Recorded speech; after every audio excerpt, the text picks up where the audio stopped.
아 비슷한데 이제 시만 맞춰주시면 돼요. 어디에서 이게 시작이 됐을까? 대전시. 대전이 광역의 도시잖아. 대전시. 아 너무 아깝습니다. 딩동댕. 주워 먹습니까?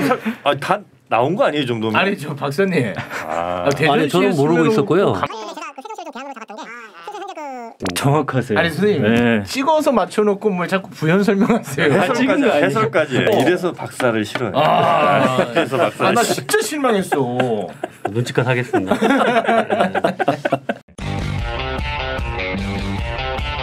네, 드디어 자율주행차가 점점 우리 현실로 다가오고 있습니다. 정말 꿈 같은 일입니다.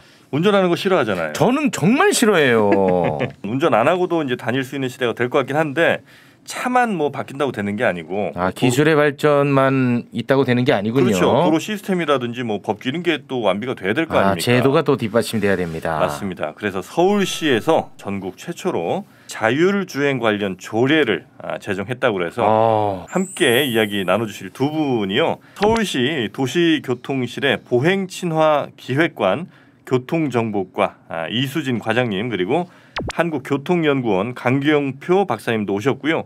그리고 이제 숟가락 얻는 한 분 한국인사이트 연구소 전민기 팀장님도. 이거 참. 왜?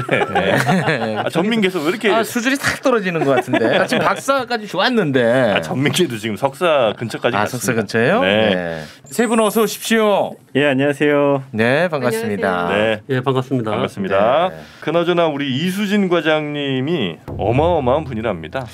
대단한 분이더라고요. 서울시의 교통정책은 이분이 그동안에 다 만들었더라고요. 나눔카 같은 것도 혼자 다 만들으셨다고. 만들었다기보다도요. 네. 제가 이제 개방형 임기제 공무원으로 있다 보니까 그 교통 발전의 역사의 현장에 함께했다. 뭐 이 정도로 보시면 될 것 같아요. 그래서 뭐 대중교통 개편부터 뭐 카쉐어링, 대중교통 전용지구, 지금은 뭐 한양도성, 뭐 녹색지능지역 이런 것처럼 지금 서울시가 친환경 정책을 풀어가는 많은 정책에 저도 함께 해왔다라고만 이해해 주시면 고맙습니다.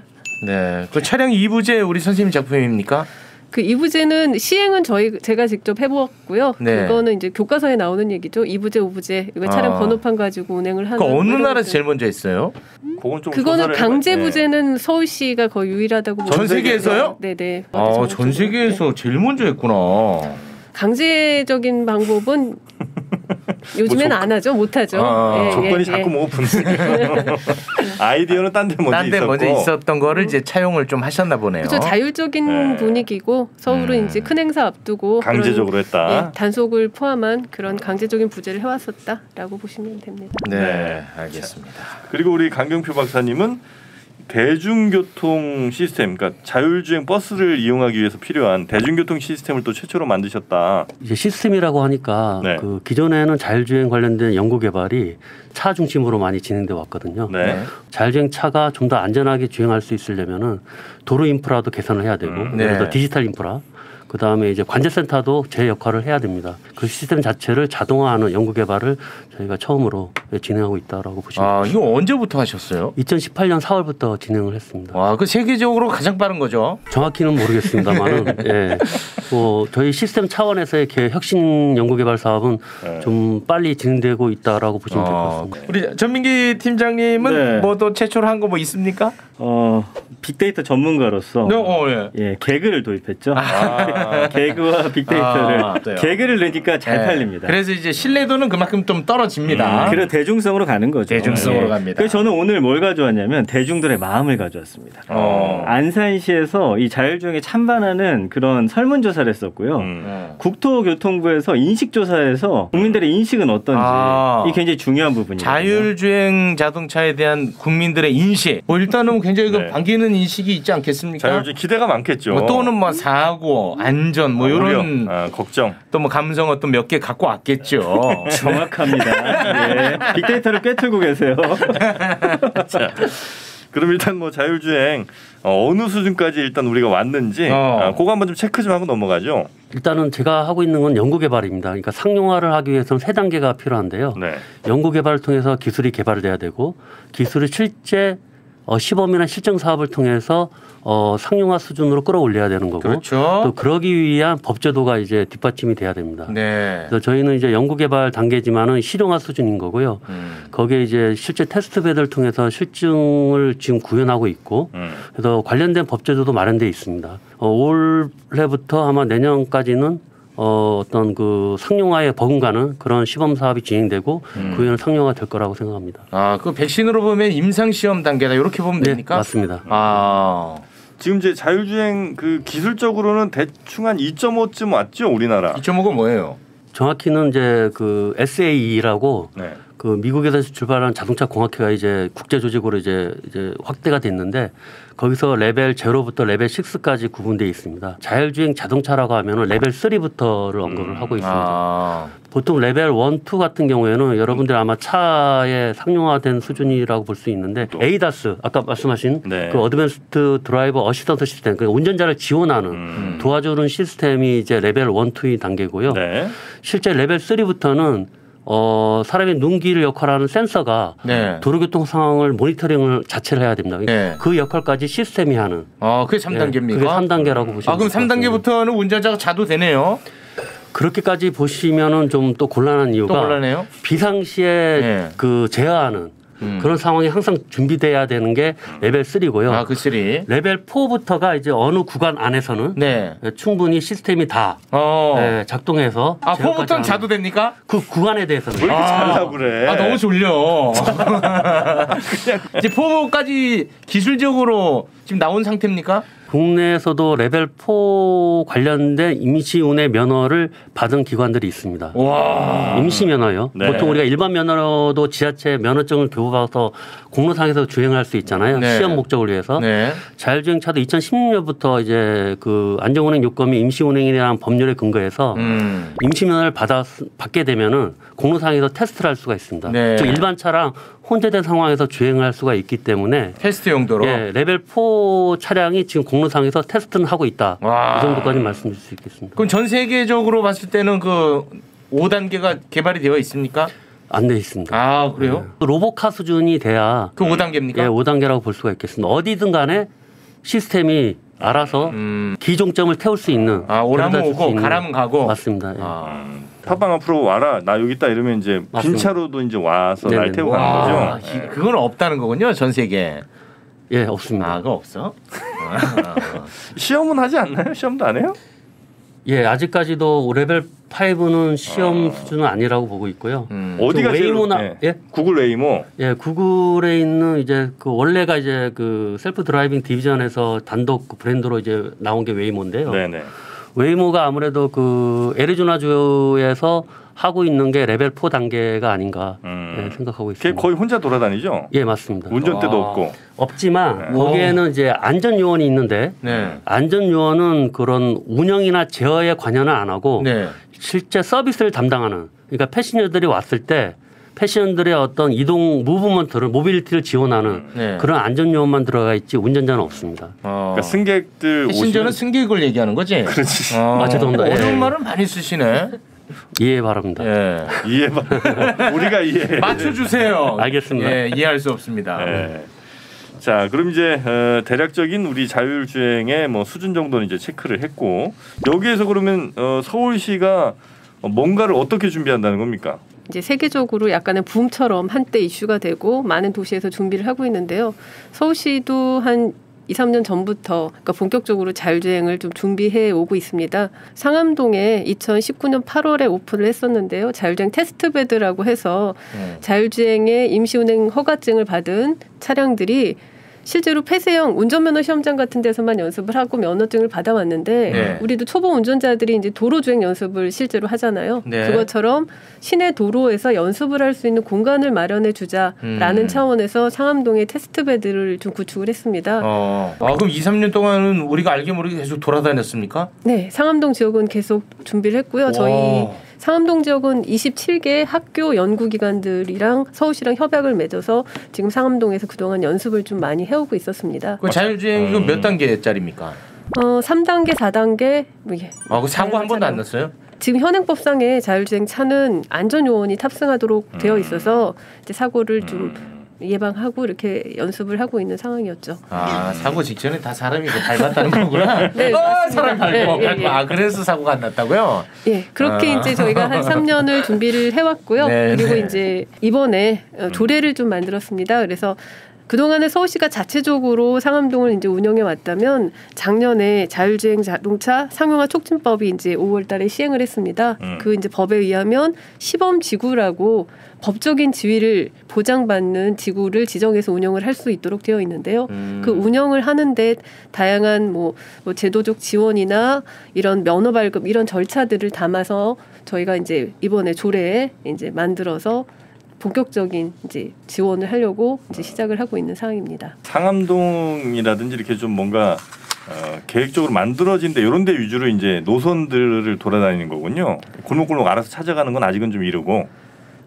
그 자율주행차가 아까 레벨 3, 4 뭐 업체별로 굉장히 기술 수준이 다양합니다. 네. 그래서 이제 실제로 저희한테 이제 면허를 신청하고 운행을 할 예정에 있는 많은 차량들의 기술 수준을 보면 지금의 마을버스처럼 고정 노선을 좀 정해놓고 다니는 차들도 있고요. 셔틀버스처럼 네네네네. 그렇게 운행하는 차들도 있고 또 이제 택시처럼 뭐 카카오나 뭐 이렇게 이렇게 부르는 것처럼 콜 기능이 있어서 자유롭게 이동할 수 있는 그런 이제 택시 서비스처럼 하는 그런 이제 자율 자동차도 이제 준비를 하고 있습니다. 또 그밖에 보면 이제 좀 재밌는 거는 화물 운송도 좀 준비를 하고 있는데요.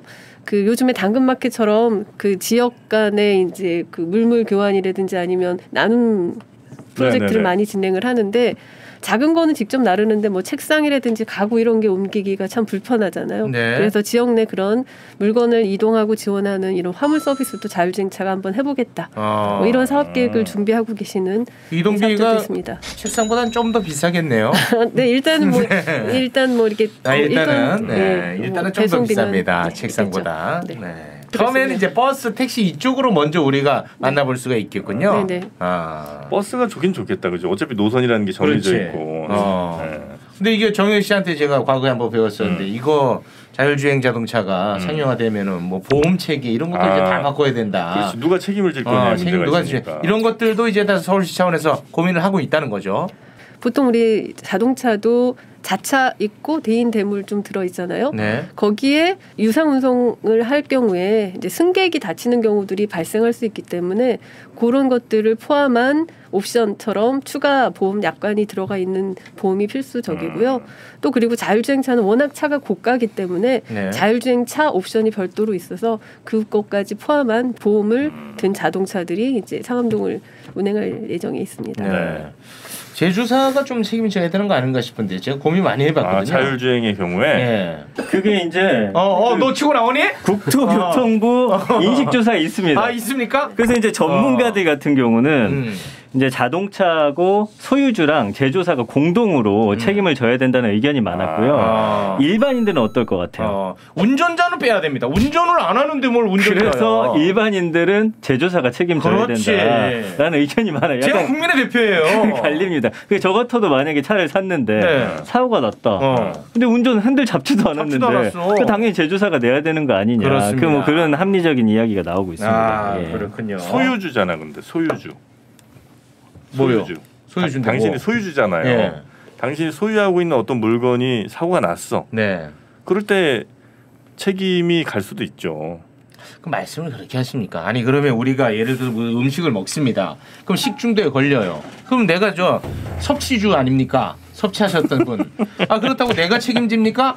그거 아니죠. 아니 이 자동차 같은 경우에 내가 갖고 있잖아요. 네.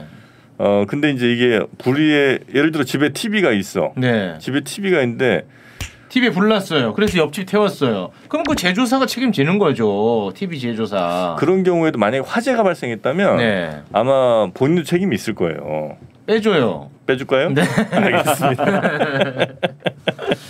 국민들의 인식을 조사하셨다고? 네, 안산시에서 이제 이걸 조사를 해봤어요. 왜 안산시에서 한 건데? 찬반. 그건 저도 모르죠. 이제 국토교통부하고 안산시에서 이제 한번 선제적으로 해본 거예요. 도입하기 전에. 요새 안산이 대세입니다. 예. 양궁도 안산 지금 대세입니다. 그렇죠. 네. 그래서 봤더니 의외로 많은 분들이 오히려 도입하는 게 좋다. 그래서 79.7% 정도가 나는 이거 사겠다. 안전하게 타겠다. 자율주행차를? 예. 그래서 이유를 봤더니 오히려 자율주행차를 함으로써 그 노인 인구가 많아졌잖아요. 노인들이 운전해서 실수로 사고 내는 것보다 확률이 줄어들 것이다라는 의견이 있고요. 네. 그다음에 장애인들이라든지 사회적 약자들이 이제 생활 반경이 넓어지고 활동 영역이 증가할 것이다. 그래서 복지 비용을 줄일 수 있을 것이다라는 그런 대답을 많이 해주셨어요. 이제 반면에 기업들 입장에서는 부담이 될 수밖에 없겠죠. 왜냐하면은 사고가 났을 때 제조사가 책임을 져야 되기 때문에 빅데이터 상에서도 이제 관심도가 상당히 올라가고 있는데 네. 이제 지난 1년간 언급량이 한 7만 2천 건인데 그 2020년에 비해서 35.99% 정도 이제 언급량이 올라갔어요. 늘어난 추세입니다. 관심도는 쭉 올라가고 있다. 네. 왜냐면 최근에 이제 반자율 자동차 되나요? 반자율 뭐예요? 아니 없어요? 네, 뭔데? 돈 많이 버시잖아요. 너 이번에 차 샀다고 또 쓱 자랑하네. 저는 이제 반자율이 됩니다. 차 샀거든.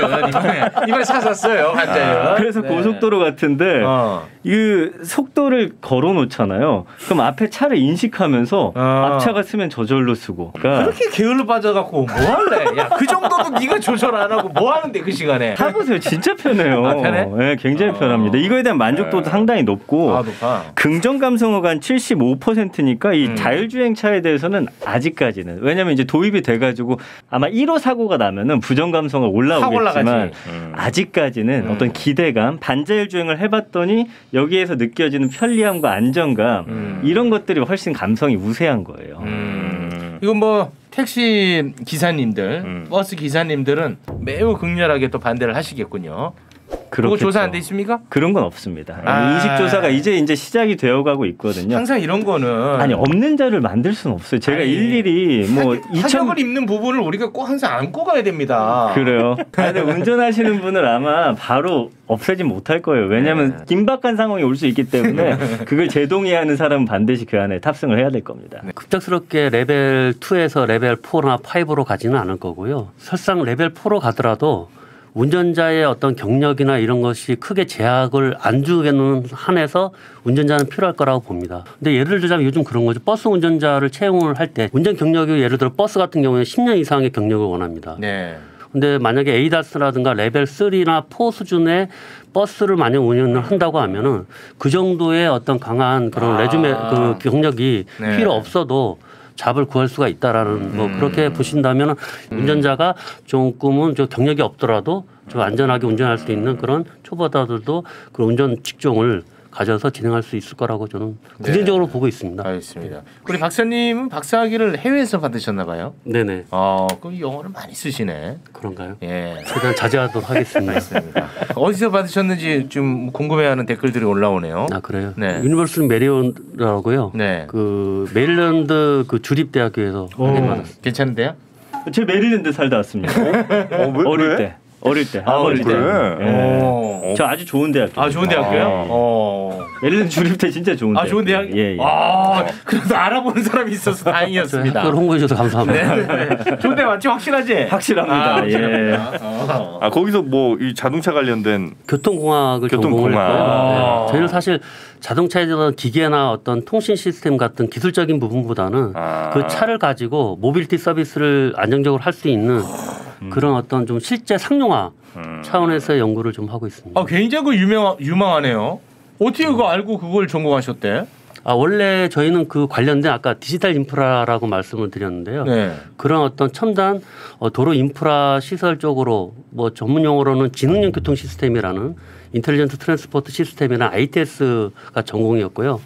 그게 이제 차랑 결합을 해야만이 좀 더 안정적으로 상용화를 조기에 도입할 수 있다라는 게 이제 전 세계적인 어떤 정책 방향이거든요. 네. 그래서 그런 쪽으로 하다 보니까 자율차랑 접목해서 모빌리티 서비스 상용화 쪽으로 연구를 하게 됐습니다. 하나도 못 알아듣겠어. 그래도 일찍 트렌드를. 대단하시네. 와, 앞으로는 정말 대세가 되겠습니다. 우리 박사님은. 예, 더 노력하겠습니다. 저 희망을 많이 갖고 있는 표정입니다. 표정 자체가. 네. 자, 그래서 이제 민심도 저희가 좀 살펴봤고. 근데 궁금한 게 두 분은 뭐 최혁신 반대인 거예요? 자율주행이요? 네, 반대하시는 것 같아요. 이거는 질문 자체가 아주 우매합니다. 그래요? 이게 찬반이 아니에요. 그러면요? 세상은 그쪽으로 갈 수밖에 없습니다. 그렇죠. 예, 그때 갈 때 그 과정. 여러 가지 우여곡절 부작용 이런 것들을 어떻게 최소화할 것이냐에 대한 논의만 하면 되는 거예요. 방향성은 결정되어 있다니까요. 정치에 뭐야? 갑자기 그런 거 왜 챙겨? 어떻습니까? 제가 또 적절했죠? 네, 아주 참 무식한 질문에 아주 현명하게 답을 한 것 같습니다. 반대한다고 하면 제가 딱 그렇게 이야기를 하려고 이건 막을 수 없는 거거든요, 사실. 이건 안 돼요. 맞습니다. 가는 방향입니다. 빨리 하는 게 좋을 것 같아요. 부작용을 최소화하는 것 그것이 우리 또 박사학위 가진 분들이 하는 역할 아니겠습니까? 우리가 이미 자동차 문화가 많이 발전했다는 게 그게 제일 큰 걸림돌이에요. 아 너무 발전을 많이 해서. 그러니까 왜냐하면 차라리 도로가 없는 데 같으면 자율주행형 도로를 새로 만들면 되는데 우린 기존 도로를 뭐 바꾸기도 어렵고 하니까 아주 중요한 그 질문이신데요. 저는 매주 중요한 얘기만 합니다. 학사 출신이거든요. 이 상용화의 걸림돌이 되는 게 일반 차와 혼재 시에 일반 운전자의 행태하고 그 자율주행 시스템과의 어떤 그 운전 행태가 어느 정도는 갭은 분명히 있을 거라고 생각을 하거든요. 그거를 아무런 대책 없이 일반 도로에서 믹스 상태에서 가는 것도 어떻게 보면 상용화의 가장 큰 그 넘어야 할 숙제지만 그 전에는 아까 말씀하신 전용 도로까지는 아니더라도 버스 그 중앙 정차로 있잖아요. 네. 거기 같은 그런 특정한 어떤 그 인프라가 제대로 갖춰졌는데 그런 데로 같이 이렇게 상용화를 도입하는 게 저는 개인적으로는 좀 맞은 순서가 아닌가 생각하고 있습니다. 네. 이게 경험자로서요. 반자율주행 하잖아요. 고속도로에서. 좀 들어보세요. 한 번만 이게 중요한 내용이에요. 알았다. 100m 정도를 유지한단 말이에요. 거리를 유지하는 장치가 있어요. 딱 걸어 놓잖아요. 중간에 그렇게 개미 새끼들처럼 끼어들어. 야, 일반 차들을 개미 새끼라고 합니다. 죄송합니다. 이게 전용 도로가 아니면 그 차들이 계속 끼어들잖아요. 네. 내 차가 계속 뒤로 밀려나는 거예요. 후진합니까 그러면? 후진은 아니지만 거리를 유지해야 되니까. 그래서 열받아서 계속 그거를 풀고 앞으로 가서 그 사람 제친 다음에 다시 자율주행 해놓고 또 들어오면 또 제친 다음에 들어가서 자율주행 해놓고. 너 무슨 레이싱 아니? 차 한 대 샀습니다. 네. 그래서 뭐 자율주행 관련된 뭐 퀴즈도 있습니까? 우리 전민기 팀장? 퀴즈를 준비해봤는데요. 박사 모셔놓고 그 허접한 거 많이 준비해왔네. 자, 첫 번째 자율주행 자동차는 레벨이 있습니다. 아까 들으셨죠? 자동차가 스스로 움직이지만 돌발 상황에 대비해서 운전자가 동승해야 하는 수준이 레벨 3인데요. 네. 레벨 3 수준의 자율주행 자동차가 세계 최초로 만들어진 나라는 어디일까요? 우리나라. 딩동. 정답입니다. 네. 어떻게 알았어요? 요거는 이제 최근에 CJ 계열의 TVN 유퀴즈라는 프로그램에 이 선생님이 나오셨어요. 맞아요. 맞습니다. 고대 산업공학과 교수님이고 이제 한민홍 교수님인데 1993년도에 맞아요. 이게 거의 세계 최초인데 최초야. 최초로 발견하는 게 좋은 게 아니에요. 이게 제재를 많이 가고 반대를 하면은 기술이 늦어집니다. 그래서 빨리 지금 서울시가 시행을 해야 된다는 거예요. TV 많이 보네, 최욱 씨. 이제 유재석 씨 나오는 건 다 봅니다. 꺾어야 되니까요. 뭐 하나 흠잡을 거 같으라고. 유재석 잡아야 되니까. 방송적으로 한번 틀려줘야 되는 거 아닙니까? 야, 아는 거를 틀리는 게 옛날 잠자고 계시던죠. 정영진 씨가 먼저 맞춰. 그래. 그게 유재석과 너의 차이야. 그것도 안다고 홀라당 맞춰버리니까. 하나만 더 내주면 안 될까요, 그러면? 하나 더 있습니다. 이건 근데 좀 욕을 먹을 수가 있는 퀴즈인데. 자, 이제 영화 속 퀴즈입니다. 요거는 저기 그 두 분도 맞추세요. 네, 좋아요. 자, 1990년에 개봉한 아놀드 슈왈츠제네거 주연의 영화 토탈 리콜에선 로봇이 운행하는 자율주행 자동차가 이 당시에 나옵니다. 근데 이제 나중에 아놀드 슈왈츠제네거가 로봇을 부숴버립니다. 운전하는 로봇을. 그 이유가 뭔지 맞춰주시면 됩니다. 정규 속도를 준수해서. 땡. 아쉽습니다. 자, 유재석 같지요? 네, 잘했어요. 지금 딱 좋았어요. 네. 화장실 가고 싶은데 안 내려줘서. 땡. 근데 아까 그런 내용이 아닐까요? 탑승한 아놀드 그 주연 배우가 그 차량과의 커뮤니케이션을 하는 과정에서 요거를 요청을 했는데 차가 안 들어줬으니까 그로 인한 어떤 뭐 비상 제어를 했거나 그런 게 아닌가 싶어요. 죄송한데 그 두루뭉술하게 하시고요. 그런 식으로 할 것 같으면 다 맞추죠. 아놀드 슈왈제네거가 기분 나빠서 하면 그냥 다 맞죠. 맞습니다. 예. 참 이거 답을 참 말씀드리기가 저도 부끄러운데. 이거 너무 재밌을 것 같은데요. 이거 작가님 작품입니다. 또 남탓으로 돌리네. 부신 이유는 뭐냐? 말이 많아서입니다. 여기까지 하겠습니다. 말이 많아서. 그럼 하나 더 내니까 마지막. 그만해. 요거는 괜찮은 퀴즈예요. 자, 국내 최초로 앱으로 자율주행차를 불러서 돈을 내고 탄 승객이 있습니다. 누군지 맞춰주시면 돼요. 국내 최초. 그렇죠. 이 정도면 제가 볼 때는 총리 아니면 대통령인데. 야, 비슷합니다. 그럼 지자체장인데. 아, 그렇습니다. 잘하네요. 잘 알아요. 네, 맞아요. 지자체장들 나서는 거 좋아하거든요. 안산시장? 아, 비슷한데 이제 시만 맞춰주시면 돼요. 어디에서 이게 시작이 됐을까? 대전시. 대전이 광역의 도시잖아. 대전시. 아, 너무 아깝습니다. 세종시인가요? 딩동댕. 주워 먹습니까? 다 나온 거 아니에요, 이 정도면? 아니 저 박사님. 아니 저는 모르고 있었고요. 가만히. 근데 제가 그 세종시를 좀 대안으로 잡았던 게 세종시 현재 그 택시 기반 아까 그 이수진 과장님 말씀하셨던 택시 기반의 서비스는 아니더라도 기종점이 정해진 그 구간에서의 셔틀 기반의 자율주행 서비스는 지금 하고 있습니다. 정확하세요. 아니 선생님 찍어서 맞춰놓고 뭘 자꾸 부연 설명하세요. 해설까지 이래서 박사를 싫어요. 그래서 박사를 나 진짜 실망했어. 눈치껏 하겠습니다. 자, 그러면 이제 자율주행, 뭐 대중교통버스 체계, 뭐 이것 관련된 과제, 뭐 우리가 해결해야 될 문제들이 굉장히 많을 거 아닙니까? 너무 많아. 어떤 것들이 있는지 좀 마무리를 좀 해주시면 좋겠습니다. 가장 중요한 건 안전이겠죠. 예를 들어서 에이다스 같은 경우에는 전방 100m 정도만 정확히 인지를 하고지 그 이유는 정확성이 많이 떨어지거든요. 그럼 그런 모니터링은 어디서 해줘야 되냐? 아까 얘기한 스마트 도로, 그러니까 도로에서 그거를 해줘야 되는 거고. 그래서 아까 이 과장님 말씀하신 대로 상암에는 다양한 도로 검지기가 설치되어 있습니다. 그래서 교차로 너머에 있는 상황도 미리 차량한테 그 정보를 알려줌으로써 자율차가 안전하게 접근 내지는 회피할 수 있는 그런 환경이 이제 만들어질 것으로 보고 그게 제일 먼저 좀 중요하다라는 생각을 하고 두 번째는 이제 아무래도 이제 아까 그 말씀하셨던 그 수용성이죠.